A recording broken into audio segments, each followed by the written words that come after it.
Hello everybody and welcome back. My name is Jordan, also known as JMonster, and we are continuing our series on the Silmarillion RP and helping people to better understand what constitutes a mid-tier, high-tier, etc., so that you can build your armies correctly. Now, I'm going to reiterate the composition rules so that everyone knows what we're doing and why. We're all on the same page and there's no confusion. So when you are building an army in the Silmarillion RP, you need to adhere to certain guidelines. Those are 60% mid-tiers or low tiers, 30% high tiers, and then 10% can be taken up by uber tier units, bodyguards, big monsters, etc., etc.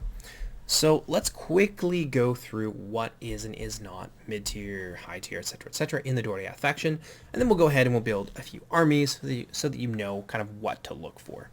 So it's actually really easy with Doriath. Their entire mid-tier roster are just of the girdle units. So Spearhost of the Girdle, Rangers of the Girdle, Outriders of the Girdle. Let's use the full unit. There's not going to be much call for, I think, people to use the attachments in their army. They're just going to go for the full units. Am I missing anybody? I don't believe that we are. So all the of the Girdle units, those are your mid-tiers. You can mix and match up to 12 of them, or up to 10 of them if you opt to bring 2 pieces of artillery, or 11 if you want to bring 1 piece of artillery, etc., etc. It's really down to you how you fill those 12 slots out. It is important to note that you can only bring 2 artillery. You cannot, bring, say, 6 units of the Wardens of the Girdle and then 6 units of catapults. No, you're not allowed to do that. You can bring 2 artillery maximum.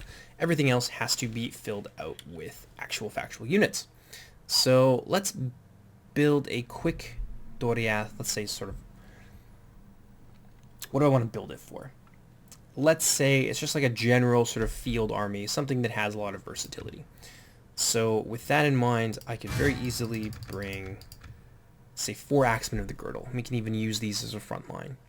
And from there, I'll bring 4 Spearhost of the Girdle, and then I'll back them up with maybe 3 of these guys, 3 of the Wardens of the Girdle. And then I have some options here in terms of giving myself, maybe I want an extra Spear Host. There's a lot of like mid-range and like sort of punch here, a lot of like decent missile units. Or maybe I want to drop 1 of each.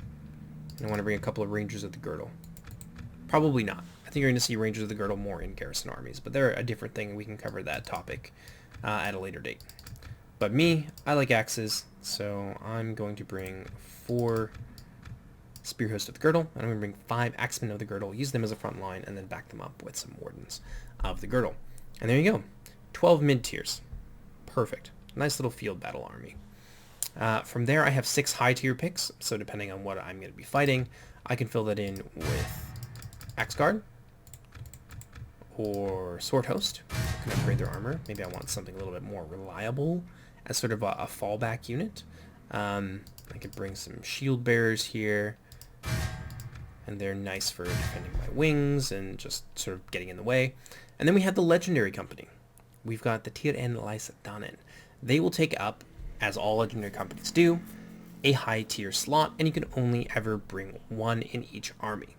So it may have been a little bit unclear when I said you could only bring 1 before. That doesn't apply across all armies. That applies to that specific army. So you could have 10 armies, all of them with 1 unit of Tir en Lysdanen in them. That's totally legal. But you cannot have 1 army with even so much as 2 Tir en Lysdanen. So there we go. Tir en Lysdanen are there. And then you have your bodyguard picks. You can bring 2 Donathan Mablang, or you can bring 2 Cuthalim, or you can bring 1 of each. Whatever you want to do.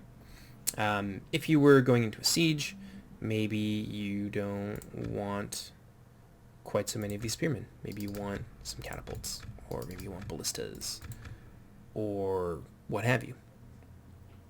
Those are all options for you. But yeah, that's the basic idea behind the Doriath army. They're actually quite simple in that all of their stuff is broken down very, very neatly, very distinctly into obviously recognizable tiers. So the whole Region tier, not only do they share an aesthetic, but they also share a name. And the same can be said of the Girdle units. Gets a little bit different with Tir en Lysdanen, but you can only bring 1, and they are high tier. And then the 2 bodyguard units share similar aesthetics as well. So that's pretty easy to figure out. Doriath, I think, is probably the easiest of the factions. In hindsight, maybe we should have started with them. But we're just going in order. Next time we're going to be doing the Paladin. Hope you guys have enjoyed this, and I'll see you next time.